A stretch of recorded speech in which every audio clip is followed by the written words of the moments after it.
So I'm coming in from Buffalo, New York. I live outside of Buffalo, but this is a girls' dorm converted into the wonderful Center for, you know, Applied Imagination. So people come to our offices and go, "Oh," we go, "Yeah." We may do great things, but our offices, they're nice. I have books, and that works. So, David, if you want to go ahead and go Bills for sure. I'm not even a Bills fan, and I'm so excited. All right, as a Notre Dame grad, I want equal time. I'm rooting for the Bills, but you Thank all have to you. send good vibes. We're up against the evil empire on Monday. And so Sunday, Sunday. Monday. No, sorry. Bills Sunday, Irish Monday. Gotcha. Okay. Okay. Yeah. You got too many people in here from Ohio to Oh no. Oh, Oh no.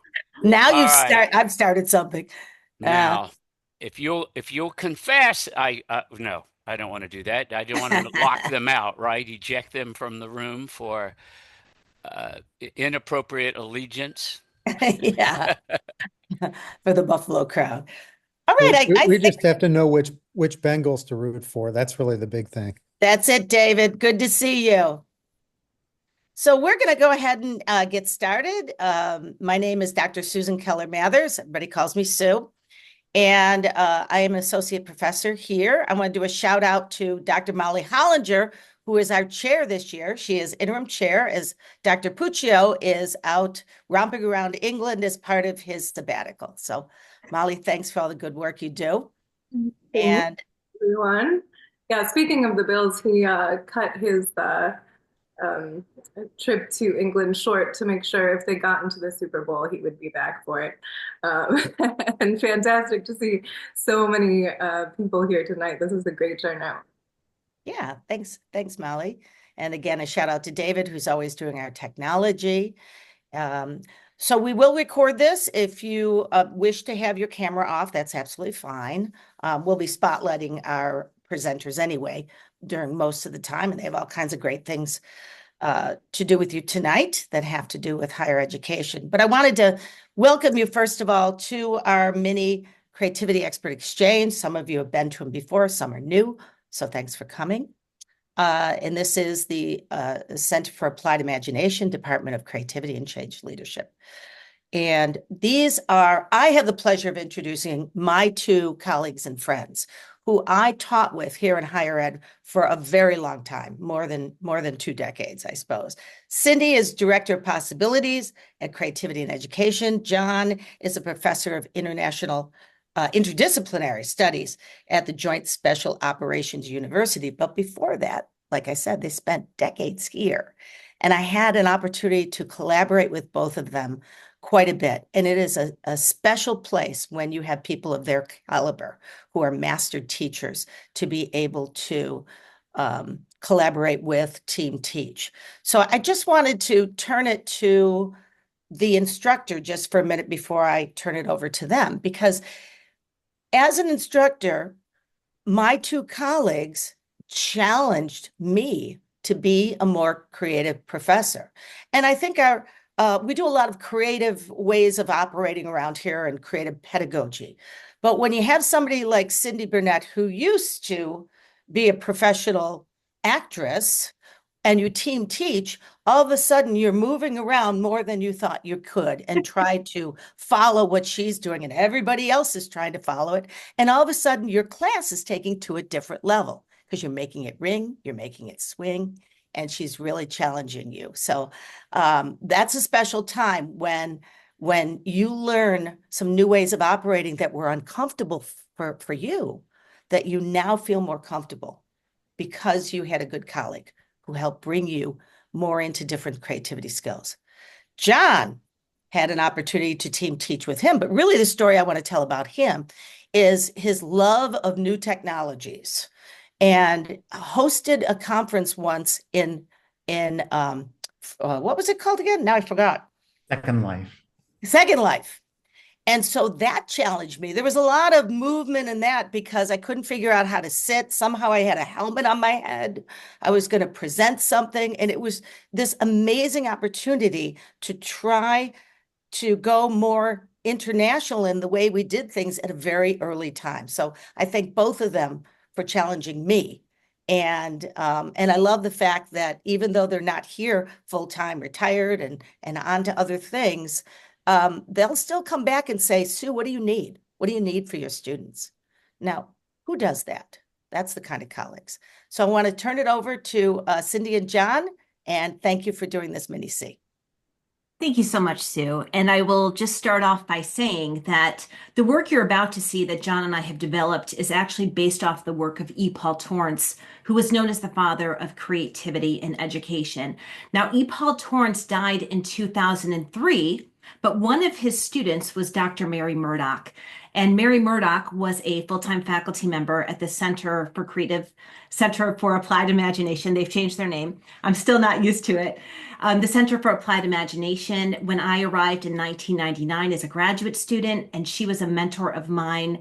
And I fell in love with what I'm about to show you, because what we've done, John and I, is built on the work of E. Paul Torrance and Dr. Mary Murdoch. And I will also say, and this is a shout out to Sue, who just introduced us, that this work would have not been done without my colleagueship with Sue, because Sue and I have had so many conversations over wine, over spa days, over books as well, over academic things as well, but really focusing in on how do we bring creative thinking into the classroom. So fortunately, I found John to work on this book with me in this collaboration, and that's what you're going to see today. So, John, are you ready to get started? I am. Are you sharing your slides, your Not yet. screen? Not Okay, yet. that's fine. I'm ready to share my screen now, though. Okay. And I just, decided to download it because this is not my time of day. I will just let everyone know that my time of day is 12 hours ago at 7 o'clock in the morning when I'm fresh. But I am ready with caffeine to share with you some ways that you can infuse creative thinking into your college course.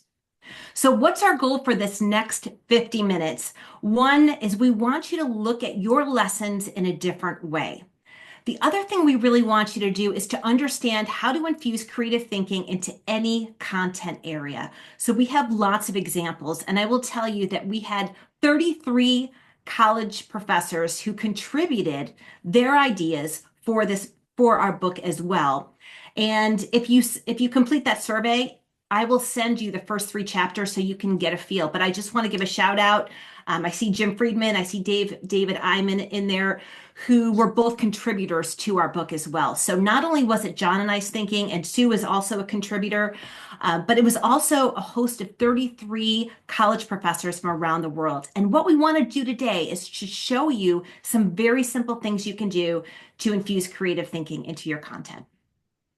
So hopefully all of you received an email message from Dr. Hollinger this morning, which said, bring a lesson that you might want to play with. It doesn't matter if you didn't bring a lesson, you might have something, I'm going to be teaching something next week. I could really use some creative thinking, just something to play with for yourself. And we'll be using that as we go through the session today. John? Yeah, so back, I would say in the late 80s, I was pursuing a minor degree in creative studies. And at the time, and I'm sure Sue and Cyndi can recall, those were really difficult times to sell creativity. There was very little literature out there that would support the need for it. And what's made it easier now, and I'm sure most of you have come across the World Economic Forum Future Jobs Report. So I'm going to mention 2 things. This is Forbes magazine that has often mentioned creativity as an important skill to have in the workplace. And of course, the World Economic Forum. For those that are not familiar with the World Economic Forum, it's a forum where folks that are thought leaders from across different segments and different areas come together and start thinking about ways in which it can improve the state of the world. And often they talk about what are the core skills. And so it's interesting enough that in the 2025 report, once again, creativity is ranked among these list of core skills. It's actually ranked number 4.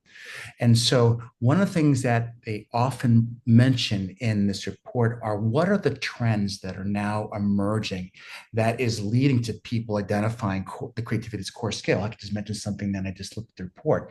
Broadening digital access, such as AI, such as robotics, the general economic slowdown, the cost of living increases. And so people, when they're navigating this kind of uncertainty, it's creativity that's going to help people with new thinking to navigate through these challenging and uncertain contexts. Forbes, I'm just going to say that Forbes, I just pulled something up just last week, and they also mentioned that in their surveys, when they talk to folks, they also identify creativity. And I'm going to say one more thing that I find I'm going to add to this one, and it's not necessarily comes from a survey or a study, is that children, when they face, or when folks graduate from school and face the real world, what do they need to face these kinds of challenges? And some freeze. But I love when I hear folks say, I'm just going to figure this out. And I think that is connected directly to why the value of creative thinking.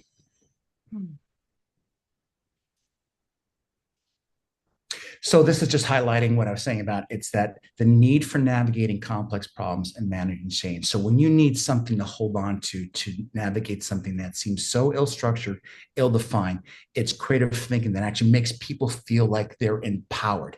Because of course, for example, when you have many options, that is empowering because you've got a large menu of ideas from which you can choose.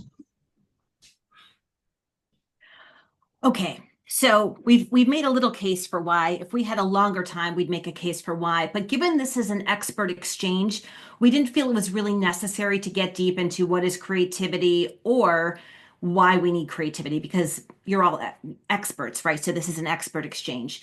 But what we did want to highlight is why we need creativity in education. So that's why I had John do that little tiny piece. Now, when teachers come to us and say, okay, I get it, creativity is important. So how do I actually bring it into my classroom, and how do I do it when I'm already pressed for time? So you can absolutely go in and teach a creative problem solving course, which is a core part of the applied imagination curricula.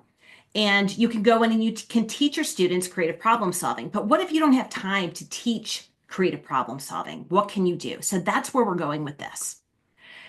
Now, before I get into the how do you actually do it, I want to tell you a little story. So Sue mentioned that I come from a performing arts background. So I toured with the National Broadway tour. I had a theater background. Someone asked me, what do you want to do for a living? And I said, what do you want to learn about? And I said, I want to learn about creativity. I found the oldest degree granting program in creativity in the world in my backyard of Buffalo, New York. A little bit ironic and serendipitous, I suppose. So I found the center, I enrolled, I got my master's degree in creative studies, but the master's degree I received was a Master of Science. So I came from an artistic background, but I was getting a Master of Science degree. And what was interesting is when I first started at the center, by day, I was teaching undergraduate courses on this cognitive rational semantic approach to problem solving, which is sort of a scientific approach, and it's deliberate. And then at night, I was choreographing shows. So I was going in, I was using my artistic means. Now, they were both being creative, and I could see the connections, but I couldn't make a case for it. So I would go to my friends that were in the sciences, and I would say, let's talk about some of these activities you can do to bring in more artistic ways to be creative. And they would go, oh, nope, we don't do that fluffy stuff. Okay, we don't do that fluffy stuff. I'm like, okay. It was like talking to boys and girls at a dance, trying to get them to dance together in a middle school dance. It was like one of those situations. Then I would go to my artistic friends and I was like, there's this whole field of deliberate creativity, and you use like problem solving, and they're like, oh, no. What I do is expressive. What I do is intuitive. What I do comes from within. And I will tell you, this was a frustrating pain point for me for years. And in 2010, I completed my doctoral work at the University of Toronto on holistic approaches to creativity. And I still couldn't find the answer until I found this actual framework, because this was actually something that came out of an article in the Cambridge Handbook of Creativity that was authored by Sternberg and Kaufman. And in this article by Moran, she talks about the difference of creativity as expression and creativity as improving on ideas. I'm like, okay, that's my viewpoint. Okay, so there's the expressive side, which is the more artistic side, and there's the improving on side, which is the more scientific side. But how do I build that bridge? And how I built that bridge is through the work of E. Paul Torrance. Now, as I mentioned, E. Paul Torrance is the father of creativity and education. And he wrote a book that I read with Dr. Mary Murdoch back in 1999 called Making the Creative Leap Beyond. This has been the most influential book of my life. If you really want it, you can get it at the Creative Education Foundation, not on Amazon. But this book highlighted 20 different creative thinking skills. And the way he frames creativity is not that it's one thing. It's not just divergent thinking. It's not just coming up with original ideas, but it was a whole set of skills and attributes of people who went beyond in their career. And many of you might be aware of the Torrance test of creative thinking, which highlights different creativity skills and measures those creativity skills. And if you look at the figural version of the Torrance test of creative thinking, it looks at these 20 skills. Hey, So, Cyndi, can I say something? Okay, I'm sorry. Go ahead. absolutely. Go ahead, John. I was going to say that going back to that Moran article, Mhm. they have really, that article is a very valuable article because there's a lot of language that I take from that as a way of positioning creativity. So Cyndi uses, improving ideas. The language that I picked from that article is for the betterment of society. So you have expression, and then you got the betterment of society. So it's worthwhile going back to go looking at that article. Now, if I want to say something quickly about Torrance, I do a lot of work within the military context, and so I reference also Paul Torrance's work in terms of when he was in the military during World War II doing advanced survival studies. And one of the things that he found out in terms of profiling people that were most likely to survive, these extreme conditions when they're behind enemy lines, creativity is one of those kinds of skills. And he just felt that his findings was something that he could not keep within the military, that he had to bring those findings and develop these skills in schools. Thanks, John. Thanks for adding that. So as I began to build this bridge, what I found was that these words that he used, I could use with really anyone and they would understand what creativity is. So this was the first round of the work that I did. And a lot of my influence on this came with the work I did with Dr. Keller Mathers. So thanks, Sue, for introducing this. And you'll see at the bottom, Sue and I worked really hard in developing, like, what are the foundational skills? What are the core skills that people need? And then we have the essential four that come from the work of J.P. Guilford: in fluency, flexibility, originality, and elaboration. We saw the skills for engagement, we saw future skills, and we saw skills around emotions. Now, for some of you, this might be the first time you've seen this. Many of you I know are very familiar with this skill set, but what I'd like you to do now is just take a moment, and hopefully you had a chance to download these skills, but just take a moment to review the skills and write down 3. In fact, I would love for you to post in the chat what 3 or even which one is your strength. So I am a very playful person. I would say playfulness and humor is probably my greatest strength. Sometimes it gets me into trouble. But take a look at the list and get to know some of these skills, and then write down 3 skills you would like your students to develop. So just take a moment to go through these skills, and we'll give you about 3 minutes to sort of scan through them. And I'm going to post that link in the chat, or if Sue, you could post it in the chat so I don't have to go off the screen. If they want to fill out the survey, if they haven't already done so. So I'm going to give you 3 minutes just to go through those skills. Mm-hmm.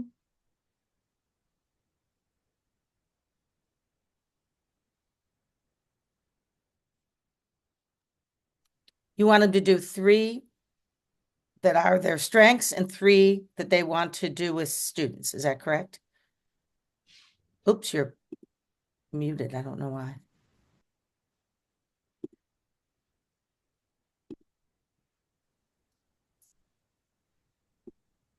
Yes, please.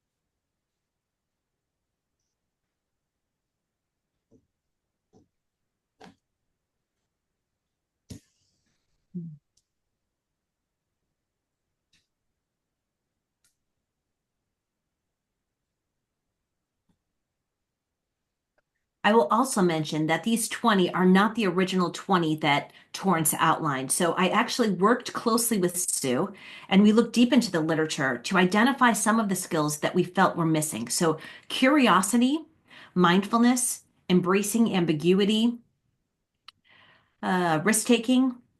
What was the other one? There's one more. Embracing the challenge was the problem. So there were a few that we added based on the current literature. So imagine in E. Paul Torrance's time, people weren't talking about it, ambiguity or mindfulness like they're talking about it now. So we added these skills to the skill set.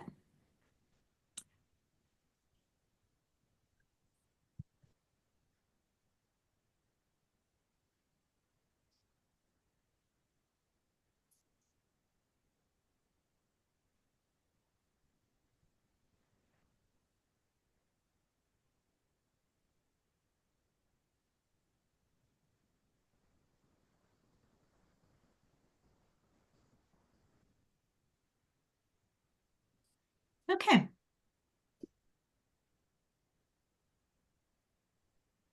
Now, what I love about this language, and I'll let those of you who are still looking through who have never seen this before, what I love about this language is I can go to really anyone and talk about cognitive flexibility and changing one's mental mindset. I can pretty much go to anyone and talk about curiosity. I can talk to artists about taking risks in their artistic work.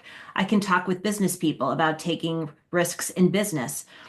I actually did this session once. I was really nervous for a group of dental what were they? Dental professors, so dentists who were also professors at University of Buffalo. And I was like, I don't know if they're going to like creativity. And when I asked them what skills their students needed, the first dentist raised his hand and said, our students need all of these skills. And I was like, okay. And Last Cyndi, yeah. sorry. Can I just I was add gonna one more thing, John, and then you can go? Okay. So John and I actually, we had the National Guard reach out to us. And is that where you were going? Yes. The National Guard reached out to us and someone named Melanie, who's amazing, reached out to us and said, I want this creative thinking in the National Guard curriculum. And I said, I don't know if I'm your gal, musical theater gal, playful and humor. National Guard. She's like, well, we could be playful and humorous in the National Guard. This is teaching. And I said, okay, well, let's talk more. And they have adopted this language into the National Guard, so into their teaching and their leadership institutes. Is that what you were going to say, John? Do you want to build on that? No, you covered it all. That's exactly what I want to say. Okay. So for the infusing book, I actually have a weaving book that's based on K through 12. And I had those characters designed by a children's book author that I'm very close friends with, Barney Salzberg, who is staying safe in Los Angeles right now. But this book, Infusing, I wanted it to have a more adult feel. I'm a very visual person. And so I worked with an image creator, Laura Porter, who designed these visuals for me on all 20 skills. Yep. And thanks, Sue, that designed these 20 skills. And if you completed that survey, you will receive this handout. I encourage you to print it out or print out the other one, post it someplace where it can remind you of these creative thinking skills. If you have any feedback or you don't like something, I would love to know. I'm always looking for feedback. I'm always looking for what people need to be successful in the classroom. And I'm always looking for feedback on the content that I create. So always feel free. I'll give you my email address at the end to reach out with any feedback on this.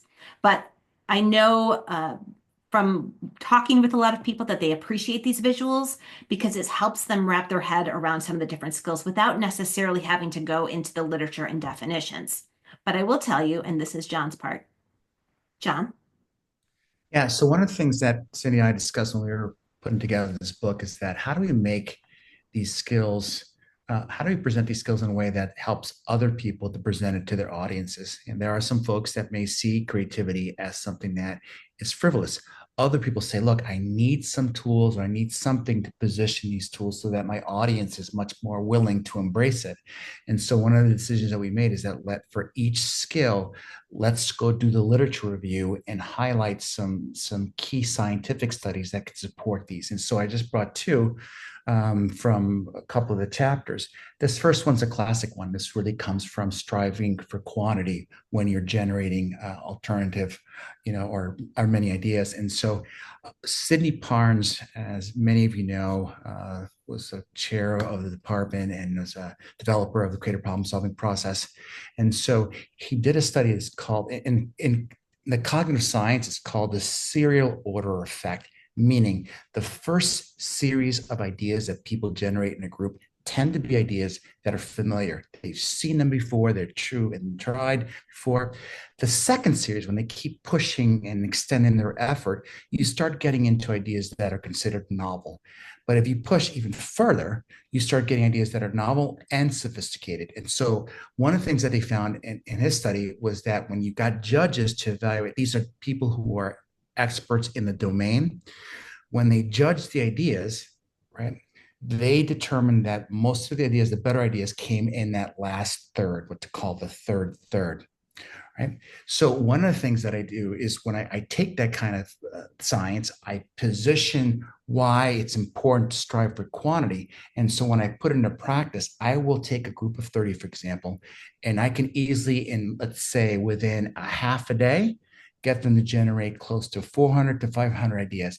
Now, they'll be exhausted after that first series. He says, John, don't you think we have enough? He goes, no, because that first series is true and tried. But when you get the brain to have that kind of nag, right, it starts to engage into a process to start looking for new ideas. And I keep pushing and pushing. And we generally will get people that will say the better ideas came at the end. Now, there's one study where they weren't able to quite replicate the study, and that came out of McMaster's, and this is Ambassador. And the reason why is that what he found was that good ideas tend to be dispersed. Although he was able to support Cyndi Parnes, we saw a better dispersion.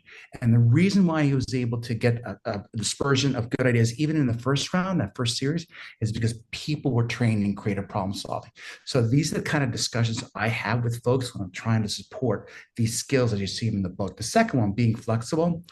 This Danish scholar, what she did was took virtual goggles, and she had people come into a room, and the virtual goggles were set up in a way like these virtual, to see the virtual reality, so that if someone approached an object, the object didn't get bigger, it actually got smaller. So it did things that were in the inverse. Somebody dropped something, it actually didn't drop because of gravity, it actually went up. She did that deliberately to try to get the brain to experience something that was not familiar. And what she found out is when she administered this Torrance test of creative thinking, people that went through that virtual experience of virtual reality, right, actually scored higher. So the takeaway here is that when you expose people to things that are different, it requires them to be flexible. For example, going to another country, right, or delving into things and into literature that is so different from your domain.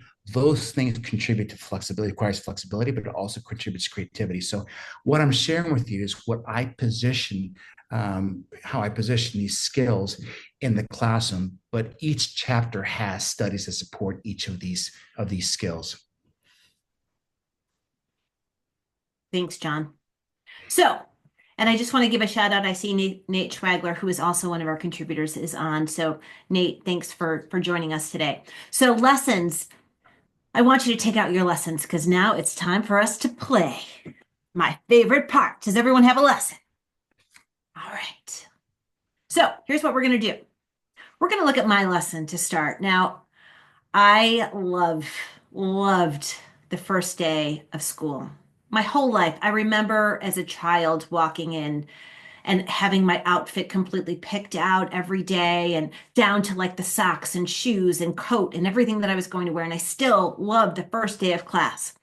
But when I became a college professor, I didn't like the first day of class because I didn't know what to do. So you have a new group. So probably a lot of you who are watching, you're starting class maybe next week, maybe the following week. You walk in, you have the syllabus and contract to cover with your students. But what do you do with it, right? Do you read it out loud, which seems one, tedious, two, your students can probably read on their own and get the same information, but you could hand it to them and say, go read this. And then halfway through the semester, they're raising their hand because they don't remember anything because they never actually read it. So what do you do? So I was on a search for this first day of class. So we're going to play with my lesson and your lesson as we go through this. So my lesson, which is hopefully one of your lessons as well, is the first day of class and handing out the syllabus and contract. So what you do in this infusing strategy is take one of the creativity skills on the sheet, just one. I love my wonderful ideators who want to take 4 or 5 different skills and try to merge them all in. No, just take one skill and your content area. So if you remember from the beginning of this session, we did look at another way. So we're looking at your content in another way. So if you take one creativity skill and your lesson and you push them together, you try to come up with a way to teach. Okay. And that's sort of the premise of this model of infusing creative thinking into your lesson. So I'm going to give you an example. Things that I've tried. So first day of class, playfulness and humor. So first day of class, I brought in just a plain old, heck, I was just playing with it, a plain old squishy ball. Okay. And I say, all right, what we're going to do today is we're going to go through this contract and syllabus. We're going to take turns reading it. So you're going to read some of it, then you're going to pass the ball to someone else. Okay. Now for undergrads, they're very uncomfortable with this because they're used to sitting in their standard seats and just sitting there and listening and not really doing anything. So just passing the ball around can create a little bit of discomfort. However, if you are the type of person who is going to challenge your students with things like project-based learning and working together in groups, then you want to be able to get them a little bit more comfortable with where you're going. So unless you're doing a full-on lecture, doing a little squishy ball toss around as the reading the syllabus and contract is a great way to go. So that was the first thing I tried. And I liked it, but I didn't love it. So now, let's look at your lesson and think about something around playfulness and humor. What's something that you could do in your lesson and bring in a little bit of playfulness and humor? Now, I'm going to call on either Jim, David, or Nate, or Sue to give me an example of something that you've tried to do to bring a little playfulness and humor into a lesson plan. And I'm sorry if I've missed any other of my contributors that might be on this Zoom call. Well, the throwing the ball, one of the things that I do is I throw around a stuffed fish in one of my classes, which goes along with what they don't know yet, which is a lesson on the fish philosophy that I think Sue Molly. When she was at Miami, I think we may have done the fish philosophy with the entire 103 team, and we all got fishes. We all got stuffed fishes, and so that's one of the things. But the very first thing that I do in every semester in my classes, because I'm terrified, is I give an exam. The first thing I say is, there are any questions before we start? Of course, nobody has any. And so I say, okay, then let's do the final exam. And I have created an exam with 8 questions that are really ridiculous. And each one makes a point about some creative concept. Like, what's half of 8? They all write down 4 and move on. And I later on during that first class can make the point that you all got it right, but I'm not going to hire any of you because if you all give me the same answer, then there's no difference. And so we get into the second right answer, the divergence of answers that I expect for the rest of the semester. That's one thing that I do to play, to have a little fun and humor in the beginning of the semester. Oh, Jim, thank you for that fun example. So Again, how do you bring a little playfulness and humor into your lesson? Lots of different ways to do it. And I will mention, John, if you want to talk a little bit about AI and how we've used AI in the book to help really amplify these skills inside the classroom. Do you want to mention that? Sure. So one of the things you do is as a way of getting people to use AI, that it can help you give AI a prompt, right? And this is just a very simple option, but you give AI a prompt, let's say a how-to, and you say generate so many questions. I like using that to get to spawn or to actually inspire new kinds of ideas. And then you can easily get AI to start making more connections. And you also can use it as a way of clustering, as if you had an assistant for qualitative analysis. So I've done it for divergence. I've also done it for convergence, but always also used it as a way of priming people to make new connections. So if you're stuck, there's actually areas, and you can just use ChatGPT to say, hey, how do I bring more playfulness and humor into this particular lesson? And it will give you some options. So we've given you some prompts inside the book. Again, we'll give you the first 3 chapters if you filled out that survey, which I see a bunch of you did. So, all right, let's go on. All right, so the playfulness and humor I liked but didn't love. So I tried something different. So second semester, I tried my lesson, first day of school, contract and syllabus, and get glimpses of the future. Now, just as a reminder, getting glimpses of the future is all about predicting, imagining, and exploring opportunities and situations that don't yet exist. So how can I get my students to imagine things that don't exist? So what I tried is after they looked at the syllabus and contract, I invited them to write a letter to themselves at the end of the semester. And I had them put it in an envelope, and then I brought it out during the midterm to see how they were doing. And then I brought it out at the end of the year, at the end of the semester to see how they were doing and to check in with themselves. And then to conclude that get glimpses of the future and to extend their learning, I had them write another letter to themselves a year from then, from that point of time of the end of the semester to say, what did you take away from this course? And what could you have done better? And then I mailed those letters to them a year later. So I liked this. The students wrote the letter to themselves. We checked in halfway through the semester. It was a good way to go. It was definitely more engaging than just sitting there telling them, here's the contract and syllabus, go and read it. So there was an element of fun and playfulness, and they also had a chance to really think through the semester and what they wanted to gain from the course. So let's turn over to your lessons. What are some ways that you might bring get glimpses of the future into your classroom? Take a moment, write those ideas down, and I will once again ask one of my contributors if they wouldn't mind sharing one of their ideas on how they brought get glimpses of the future into one of their lessons that's different from the first day of school.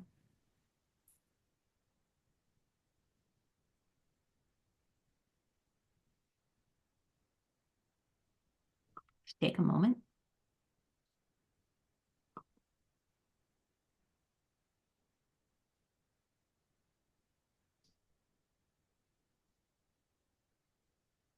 Can we cheat and look at the book?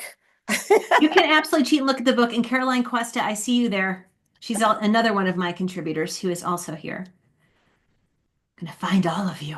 So a lot of times I'll set up the next class, at the end of each class, setting up the next class, like building some excitement about coming back, for the next class. So it'll be things like my last slide will say, thank you, have a great day. And by the way, next week next class, we're going to do some improv. You'll be doing presentations or passion pitches on some things that I'll give you. And then they kind of build up like what is that going to look like that I have to stand in front of the class and overcome all the obstacles of not wanting to stand in front of the class. What a fabulous way to have your students get glimpses of the future and start to think about the next class. And what a great way to heighten the anticipation, which this is part of a larger model called the Torrance incubation model. And Sue and I have written the chapter that I'm going to share with you when you receive this email from me is going to include the chapter that Sue and I wrote that's not only the skills in your college classroom, but also the whole Torrance incubation model. So David, what a great way to heighten anticipation for the next class. And I know For me, I would be pretty excited if you told me we were going to do improv next class, but I think, some other students might not be as excited. So is there anything that you do, David, to sort of calm the nerves around doing improv in your class? Once in a while, I'll give them a few minutes before I make them stand up there. And at the early part of a class, that works best because when you put people up there and you tell them to do something, a lot of times they will just refuse. So sometimes I'll give them a few minutes to plan. Like I'll say, hey, you've got 10 minutes to plan this, and then, we're going to take turns standing up here and doing skits or that kind of thing. So I think it calms their nerves.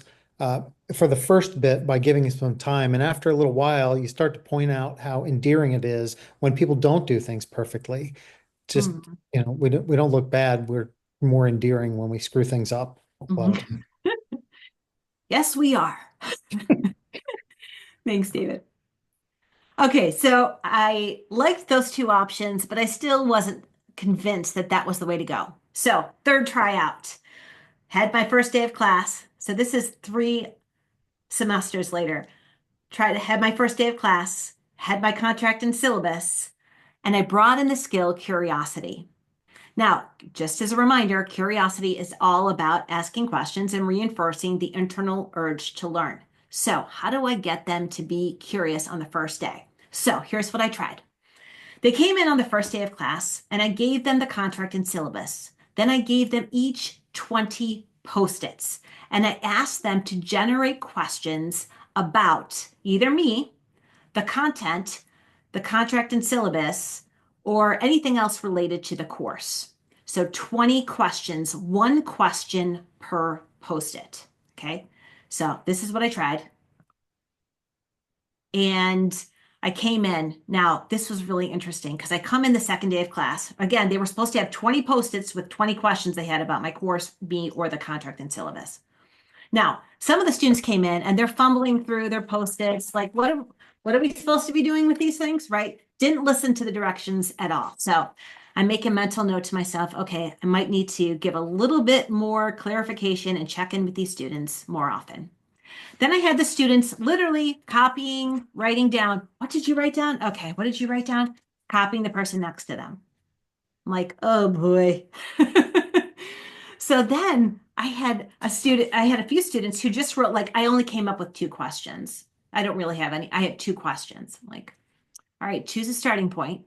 I'm going to push you to 30 by the end of this class. Then I found the student, and this is a picture that the student wrote. It was a male student.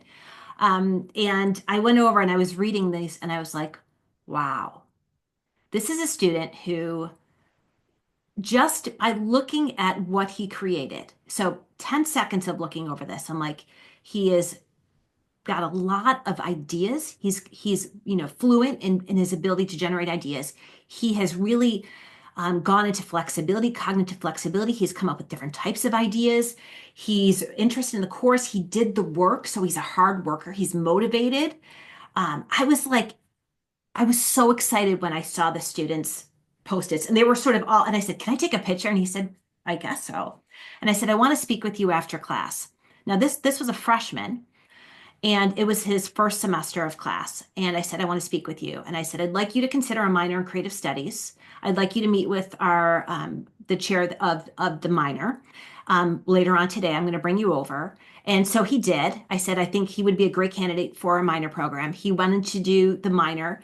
And when he graduated, he came back and found me. And he said, Cyndi, that moment changed the course. I get goosebumps. Changed the course of my experience as an undergrad, because by you identifying me as someone that was, that really thought in creative ways, he said, I never thought of myself in any way that was sort of special or creative. And he said, but when you pulled me aside and said, you should come and talk to our minor director, then he said, I realized that I might have some sort of special ability to be more creative, that it was a natural part of who I am. Now, I always emphasize to my students, you all have the capacity to be creative, but I was able in just a glimpse to see the spark in a student who I knew is highly creative. And students like this who come up with a lot of ideas typically don't do well in a K through 12 environment because you're looking for one right answer and you don't have the space to really think in divergent ways. So it was a great experience, and I was able to sort of assess where the students each were just on the first day of class. So this was what I stuck with for all of my undergraduate introduction courses, and it was really successful moving forward. So how do you bring curiosity into your classroom? So take a moment and generate some ways that you could get students asking questions. And by the way, one of the things I did do is after they generated their questions, I put them all up on the wall, which is a physical thing which they enjoy doing. But then I had them thinking about, okay, where are the clusters? I already had them looking at these categories and really framing, okay, so let's talk about this. And I use that as a springboard for a longer conversation around what the expectations were for that course. So going back to curiosity, how can you get your students curious? And would someone that was one of my contributors mind sharing one of your ideas? I would love to hear in a minute after people have had just a few minutes just to think about this.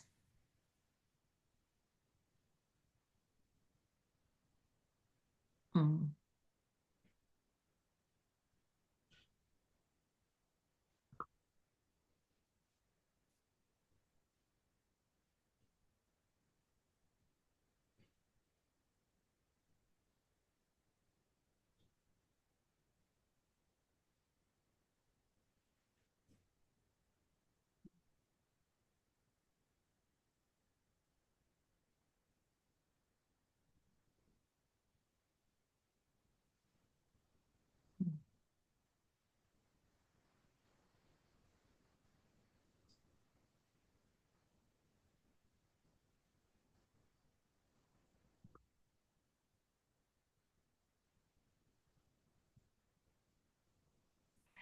I think it's interesting. Who is it that said? Vernon mentioned about creative potential and identifying creative potential. And I think doing an activity like this, you could see potential in any area, because I'll tell you that if you meet a student, an undergraduate student or a graduate student who is really engaged in mathematics, and you ask them to generate 20 questions about mathematics, they will probably do it because they're really interested. And you can find where that real intrinsic motivation lies within your students and which ones really have the depth and desire to really move forward in your field. And also the ones that might need a little bit more encouragement and nurturing and such. Okay, would anyone mind sharing curiosity? Does anyone have a good curiosity story?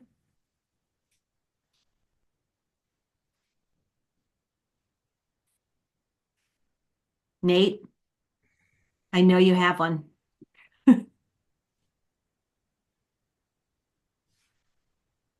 I think I I don't know where it came from first, but I saw Tim Herson back when it was called Twitter tweeted it, and the line has stuck with me ever since.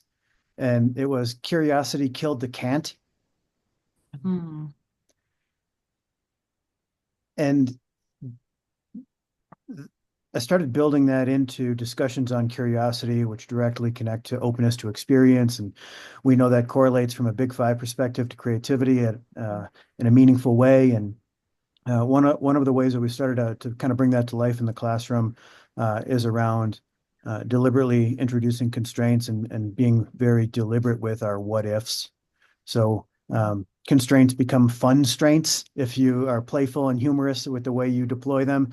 So it's taking puzzles and problems that students may be working on and saying, well, how might you do it if you only had 10 minutes instead of 10 weeks, or if you only had $10 instead of whatever. So those kinds of constraints can really trigger the creative responses that you're looking for. And I think all of that comes from a place of curiosity when it's done. So curiosity killed the can't. Over. Thanks, Nate. All right. John is going to give you some examples of how he's used the 20 skills in his classroom.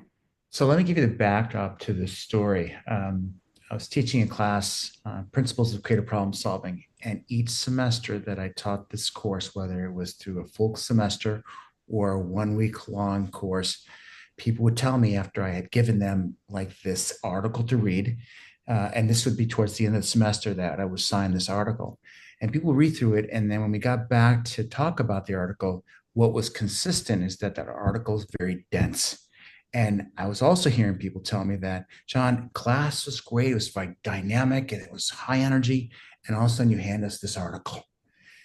And so I use these creativity skills as a way of diagnosing and assessing what is it that people are telling me when they give me that feedback. And it's just not the feedback they give me verbally, like during class about the reaction to an assignment, but also with regard to what I see in the course evaluations.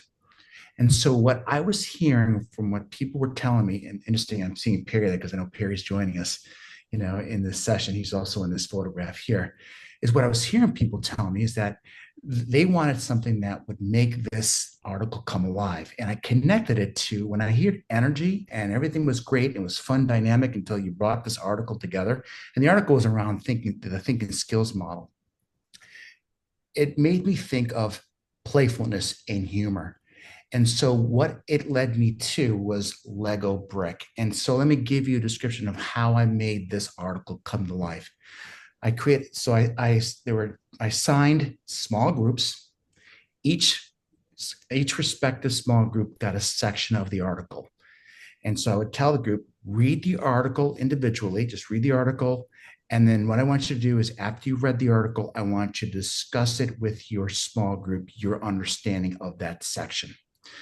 And then what I did was I put out a bag of Lego bricks. And so what I asked folks to do is I want you to take your mental model understanding, your mental understanding of your section, and I want you to create a physical representation of that section, your understanding of it. And so what you're seeing here in this picture is groups that got out of their chair, they're leaning into the table, and they're creating a physical model of their understanding of that section. And so what I did was I had the groups teach each other using the physical model that was created using Lego brick as a way of bringing their section to life. And so what I would do is as I listened to their presentation, as they taught others, I would just jump in and lean in and also fill in any gaps using their models. Now, I have to now bring all these pieces, all these models together to represent the whole article. And so now the group had to do is they had to work and talk to the other groups as a way of connecting each of these models. And so what I did was when I started teaching this course or bringing this article to their attention, I had them read the article and talk about it the next day, right? In the traditional way, I would bring out a polling system just to get a sense for their recall of the content. And then I would also do the polling system after they would use the Lego brick. And let me tell you that each time I did that, the recall was much stronger. They had higher scores on the quizzes that I was using through the polling system. And the discussion was rich. And you can see that people started to appreciate the goodness that article had to offer. And so it was the playfulness that actually brought, right, the contents of that article to life for the graduate students. So that was, again, my using the creativity skills as a way of diagnosing, saying, all right, what are the folks telling me in the course evaluations? What are they telling me in their feedback when they have a conversation with me? What skill are they inferring in terms of what the feedback they gave me? So that's one particular activity. And it was magical. It was great to see people taking pictures of their models. It was great to see how they brought all these smaller models to create a bigger model that represented the article. The other example. Sorry, John. There we go. The other one, so I was teaching a course on assessment. And so in essence, what the graduate students at Buffalo State University had to learn in this course was to get a better appreciation for the science of a scientific study. So people initially will read the abstract, will skip the middle section and go right to discussion because the middle section can be daunting. There's a lot of science there. And so I had to prepare folks to be able to appreciate, analyze the science behind a measure. That is the validity, which actually looks at what is the accuracy of the questions that the person who designed the measure, how accurate are people interpreting those questions? And then also looking at reliability in terms of how consistently they interpret those articles. So what you see there on the left is what's called an exploratory factor analysis, which is designed to actually to look at the accuracy of how people are interpreting the questions. Now, in its essence, the way to use an analogy, try to imagine you doing a highlighting tool for a bunch of ideas, right? You pick the ideas that you like the best or a group likes the best. You start to group them or cluster them, and then you give each group a title. So what factor analysis does is uses an algorithm to go through a rotation of comparing one question against the others. And so bringing it back to highlighting, right? It starts to cluster people's understanding of the questions into groups. You hope that if you designed a really good question to represent each of the dimensions, right, that the way that people interpret the questions, right, they all interpret it the same way. If they interpret the same way, they should fall under each cluster correctly. But for the life of me, I couldn't get people to appreciate that the science and the thinking behind and what the factor analysis was doing. And so when I was using the word rotation, it led me to think of movement, right? And so what I did was I actually took that table that you see on the left-hand side, and I converted that, I wrote that on, or passed it onto, or I moved it over into index cards or strips of paper. So what you see there in that first column or domain, you see it there in that photograph that I'm showing you there. Now I mixed those up so that it's not in the same order as you see it on the picture on the left in that factor analysis. But what I had people do is like, all right, now I want you to do is take those list of skills or areas, and I want you to now group them based on what you think, which ones are similar. And whatever you find that are similar, I just want you to put one of them, the first grouping, under factor one. Right? Now look for the next set of areas of that people like skills, and I want you to group them and then put that in factor two and then factor three. So I had that station like that set up like in 6 areas, like 6 stations around the classroom. Each small group had to do was sort them out like you would do highlighting of ideas. They had to sort them out into buckets or into clusters, which are called factors. And then what I had to do is I asked people to have a conversation if they put them in the same buckets as the other groups.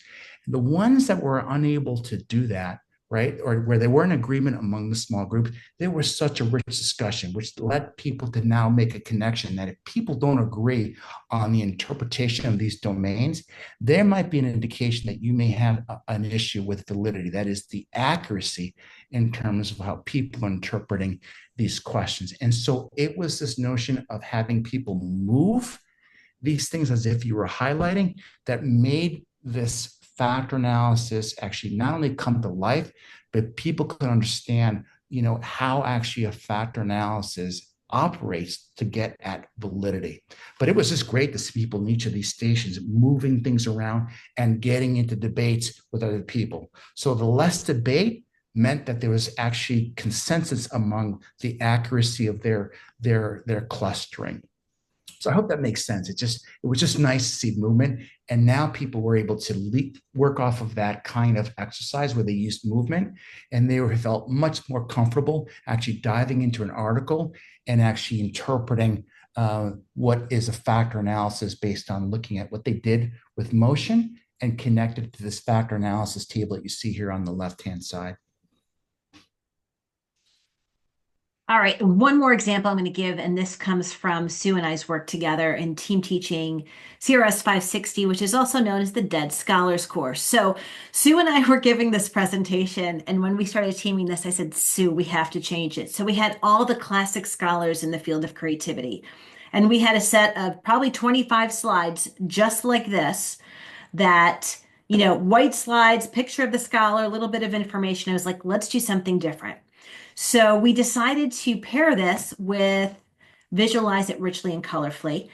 And we decided that we would send them some materials to design a poster based on one of the classic scholars. And we gave them each a different classic scholar.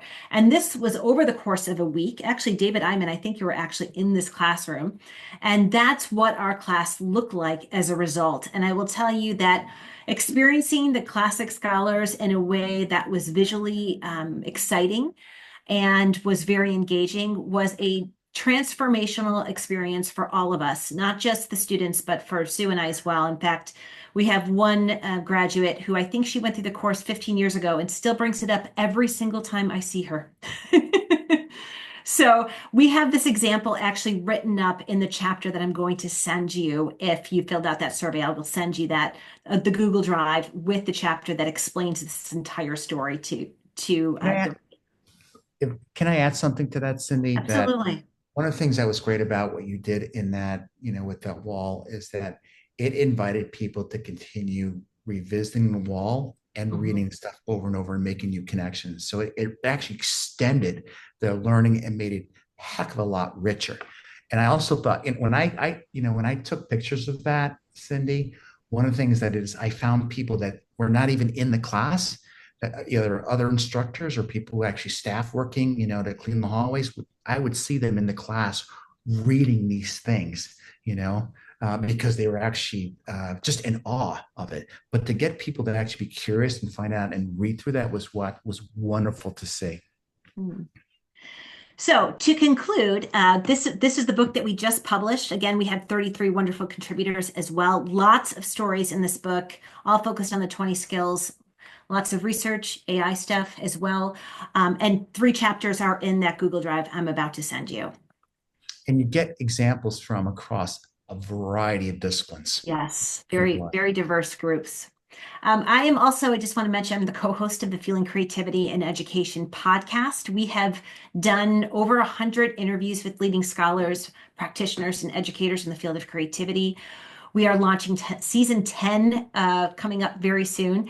And we have a great lineup for season 10 as well. Each week we send out a newsletter that gives some highlights from the episode, a link to the episode, and some information about what's happening in the field of creativity and education. And if you want to connect with John and I, that's our LinkedIn profile as well as our email addresses. So if you scan those QR codes, you will come to our LinkedIn page. Please don't follow me, connect with me. There is I'm on a creator page as well, but if you've just connected, I'd rather connect with you than just have you follow me. Then I know you're there. Just send me a message that says, I was just in your session if I don't already know you, as well for John. So there's our QR codes and you will receive those after. And we're going to give away two of the books. So Sue, I've got 56. Can you give me a number between 1 and 56? 27. 27. 27 is Sabine. Sabine. Sabine, are you there? Yes. Yes, I'm here. Excellent. Sabine, make sure you send me your email address and you can, I see you're a K through 12 teacher. So if you want the other book instead, which is right there, Weaving Creativity, that's a K through 12 book. You can have that one or Infusing and I will have it signed for you. And one more number, Sue? Number 8. Number 8. Lina Paola Sorza Rodriguez. Is Lina here? Yes, Excellent. I'm here. Lina, you want a copy of our book. So I see you're a college professor. So just send me your mailing information and I will send you a copy that's signed by John and I. So we just want to open it up to questions. I know the time is up. We really tried, Sue. You guys were good. Your timing's fine. And if anyone needs to go, feel free to go, but we'll spend a little time at the end to answer any questions you might have. But before we do that, let's give them a round of applause. Thank you. That was amazing, as usual, as expected. There will be a recording, somebody just asked. What other questions? You can either put it in the chat or you can ask our folks aloud. Hi, I'm Catherine from Syracuse. Thank you for the amazing presentation. Thank you, Catherine. When I look at the ideas, I want to try all of them for everything. And I loved how you said, try one. And Cyndi, your patience in trying one and then a year later or a semester later trying the next one. But it takes some some patience because I sometimes wonder how do you deal with that like competing need to do one thing at a time and also like throw everything at the wall and try to figure out what sticks. That's a great question, Catherine. I think part of it for me is deciding what the lesson needs. So, and that's one of the reasons why Sue and I created the categories. So if I'm like, I really need an engagement piece at this point of the semester, I look at the engagement skills. If I think like, oh, this class is just not tuned in with some of the core pieces like keeping open or curiosity, then I'll focus in on one of those. And then I try it out. And sometimes it works and sometimes it doesn't. And sometimes it works with one group and sometimes it bombs with the other group. And that's sort of the fun of it as well, is trying to figure out what might work. And it's sort of the creative aspect. I mean, if you think about us as college professors, as educators, we are also designers. We design these lessons and these experiences for our students. And we can look at ways we can improve them. And if one skill doesn't work, try another skill. And, Sue mentioned in the beginning that I used to be a dancer, so I'm very comfortable with music and movement in my classroom. When I team taught with Sue, she was like, "Oh, please don't make me do that." Right? And that's okay. If there's a skill that you're like, that is just not my thing, don't do that skill. Start with what your greatest strength is. So if you said in the beginning, my greatest strength is seeing things from different perspectives, that's a great place to start in any of your lessons. Catherine, from a different angle, sometimes what I'll do is I will challenge my brain. So sort of like force connections, you know, and I'll just stay with the struggle. And then when you go for an incubation break, right, you just let the brain work its magic. There's an associative process starts combing through your working memory because it doesn't like the nag that you didn't resolve, the connection between this skill and whatever you were trying to plan. And all of a sudden you get this aha moment. So I sometimes will deliberately try to challenge my brain in that way. Felix, I see you're trying to get things to Nigeria. Let's talk offline. I'm happy to make that happen. All right. Thoughts about specific ideas. Oh, online. I love online. Okay. This is the most fun you can have is online education and creativity because it is just a place where there's just no creativity typically. You typically look at a class. So one of the things I did is I had in my current issues class, so I taught this current issues and creativity research course. Every week I had a TOA assignment, and the TOA assignment was tolerance of ambiguity. And the students knew that every week when they opened up that folder, there would be a 20-minute assignment that they would have to do over the week, but they didn't know what it was going to be. And I could change it based on what was happening in the field because it was a current issues course. So if an article came out or if someone was tweeting about something, not tweeting, Xing, I mean, what do we call it anymore? Tweeting, putting something on social media. And I was like, oh, I'm going to bring that into my TOA assignment. Then I would, they would open up the folder and they were so excited to open the folder each week. And then I love to bring in the element of surprise because that brings in a lot of playfulness and humor. So Fiverr, Fiverr, if you've never tried it, there's lots of ridiculously silly things you can get people to do for you for $5. One of them is to get Denzel Washington to tell your students what their assignment is for the week. And it's the voice of Denzel Washington. Obviously, it's not Denzel Washington. But you can imagine my students' surprise and laughter because they would email me like, I can't stop laughing. I just opened up the folder, the TOA assignment, and it was Denzel Washington's voice telling me what I needed to get done that week.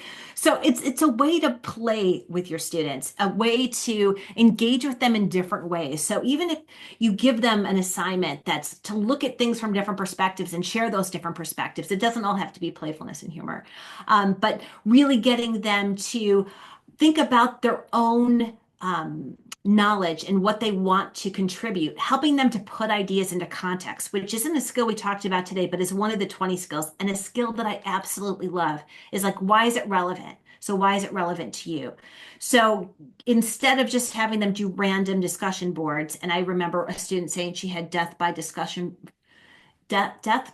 traumatic discussion forums because she had done so many discussion forums. I was like, I need to rethink how I'm teaching this online class. but really bringing in those creativity skills to get students to do things in unusual ways and to, think about how they feel about a particular article that they're reading, is be aware of emotions, or to get glimpses of the future and give them a topic in your field and then think about how that's going to apply to them in the future when they're in their particular career. So there's lots of different things you can do. I'm happy, by the way, I'm happy to hop on a half-hour call with any of you and talk through ideas, because it's like, I want to call it a hobby. It's a hobby. I mean, it's my life's work, but it's also like something I really enjoy doing. So if any of you want to talk about this, feel free to send me a message, to email me and say, can we hop on a half an hour call? I just want to run some ideas past you. This is also what fuels me now that I'm no longer in an academic department and working independently, is just to help people in whatever way I can. So I think Nate has his hand up. Just because it happened, no kidding, like 5 hours ago, I was sitting down with a faculty member at the Air Force Academy, going through a syllabus that he wanted some feedback on for a systems engineering course focused on human factors design. And there's a requirement in there that they have 1 hour worth of homework for every in-class meeting and a 15-minute discussion forum requirement for every single class. And I asked the question, I said, is there a little wiggle room there in terms of how else they might be able to, feed their insights back to you, or does it have to be a discussion post? And he said, well, I've got 3 sections of this class this semester, and I don't really have time to do anything other than the discussion board. And I said, okay, well, if your time is the challenge, what if, I know you're also interested in having the students learn facilitation skills. What if you could get them to facilitate their own debrief or their own kind of insight capture and share out with each other? And, he was really uncomfortable, but I'm very proud to say that after about an hour of discussion, using your framework from the book, I convinced him to give the students a chance to start running their own debriefs, and it's no longer a requirement that they have to do their weekly discussion board post, because to your point, I think once people have done that a couple of times, whether you want to call it discussion forum trauma or something else, it just becomes so redundant that people stop paying attention to it. So it's checking the box as opposed to doing anything meaningful and unique and special. So thank you for that. And just funny to hear you mention that, having just come out of that meeting. Nate, thanks for that great example. And I think especially in the age of AI, when students can just put things into a chatbot and say, craft something out for me, it's just becoming a bunch of nonsense. Meaning, they're not really doing the thinking that's required for it. So having them take ownership over the debrief can be such a powerful way to bring the learning home. So thanks for sharing that. Yeah. If I can, Cindy, if I can just build on something that Nate, you mentioned an idea, but let me just share something that actually from work used to do at Salvador Dali Museum, where you bring in people from the community and use paintings as a way of inspiring new ideas. Well, there's actually, like Sue mentioned, Second Life, where you can find so many different worlds where you can have people go on an excursion and talk about that, right? There's also what's called Google Art Project, where you can have access to museums around the world, and they have these zooming features where you can get really up close to see at the granular level paintings. And so there's other ways you can bring that into, a class that's delivered remotely. And so Nate, a lot of that comes from the work that you did with the museum. So if anybody's interested in kind of establishing a foundation or an argument for why you ought to use art in your non-traditional kind of learning environments or whatever format you're using, this book paints the picture pretty effectively and gives you some grounding for how to make that justification. And to your point, John, you're right. There's lots of ways to do it. You don't have to have a museum in your backyard. I was fortunate to have that, but there's lots of ways to bring the museum to you. Great point. All right. Well, I think we're at time. And again, I want to thank our presenters. I know that this group here today has a wealth of information and imaginative ways to work in their educational settings. So we really, really thank you all for coming today, and especially to Cyndi and John. I miss you guys full time. That's all I could say. likewise. Thanks for that, Sue. Thanks so much, Sue. Thanks, All everyone. right. Thanks. Have a great night, everybody, or morning for those of you in other parts of the world. Thank you. Yes, Lou.